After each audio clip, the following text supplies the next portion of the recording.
What if I told you that sometimes the people we call martyr are not sacrificing for love at all, but because suffering itself has become their survival? It was 30th of March 2025, the day after Eid, when this truth hit me more deeply than ever. Hello, beautiful souls, and welcome back to Light Beneath Layers, a journey of knowing thyself. Yesterday, I went with my daughters to celebrate Eid at my cousin's home. The house was full, the air warm with greetings, food, and family chatter. Yet my eyes stayed on her, moving quickly from kitchen to living room, serving plates, forcing food on guests, washing dishes, warming food again, smiling, greeting, repeating. She never really sat with us.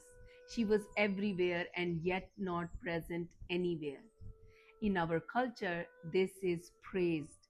Hospitality means pushing food until the guest gives in, even when they say they are full. It is considered respect, generosity, even love. And for many, it works. Guests secretly hope to be forced a little so they can eat more without guilt. But as I watched her, it felt different. It looked less like generosity and more like imprisonment. She is tired, resentful, angry even, but locked into this role of the perfect host. She cannot stop. She is addicted to pleasing. And like many martyrs, she gets something from it, the praise of cultural voices that glorify this self erasure. In laws love a martyr daughter in law. Husbands enjoy the silent, self sacrificing wife. Children thrive because everything is done for them without question. And the martyr herself, she receives the only currency she has been taught to value, praise for suffering. For years, I tried to rescue her. I spent hours, even days, talking with her, believing she wanted to heal.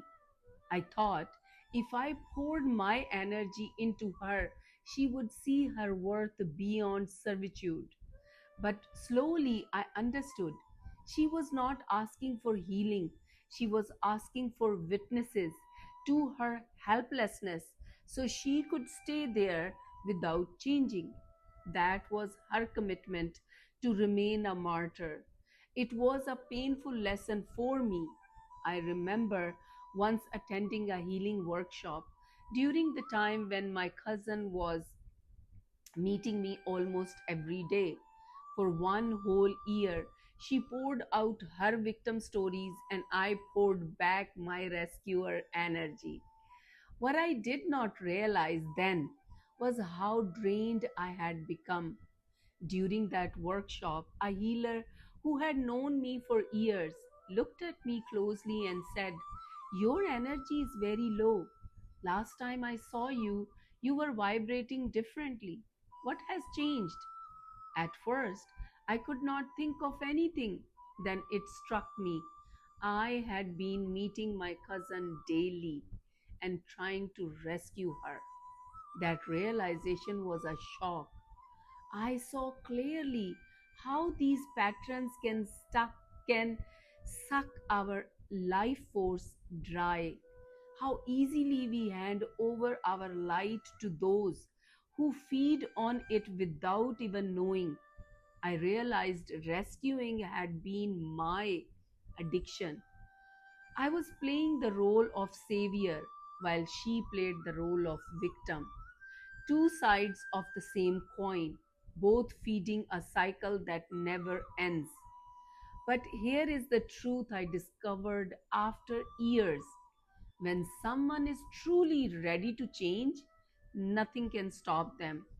And when they are not, nothing you do will ever change them or move them. So I chose to step out of the loop. I chose to stop pouring my beautiful energy into pits that only echoed back pity. I chose instead to take care of myself and to honor those who are genuinely seeking healing, because those who want to rise will always find a way to me, to you, or to whoever they feel safe with. And so, my message today is for every rescuer listening. Please look closely at your own patterns. Notice where you are giving endlessly to those who have no intention to heal. See where you are wasting your precious light on people committed to their suffering, while others around you are quietly waiting for your support, your love, and your guidance. Do not let your soul's energy leak into endless martyrdom stories. Instead, place it where it will bloom into hearts ready to awake. Because at the end of the day, rescuers and martyrs are both caught in the same trap, forgetting their own worth. And the deepest healing begins when you stop trying to save those who love their chains and start walking with those who are ready to be free. That, my friends, is not just a lesson, it is liberation. It is the kind of shift that turns exhaustion into wisdom and pity into power. And perhaps that is what Eid itself was reminding me. Celebration is not about sacrifice, it is about presence, joy, and the freedom to be fully alive.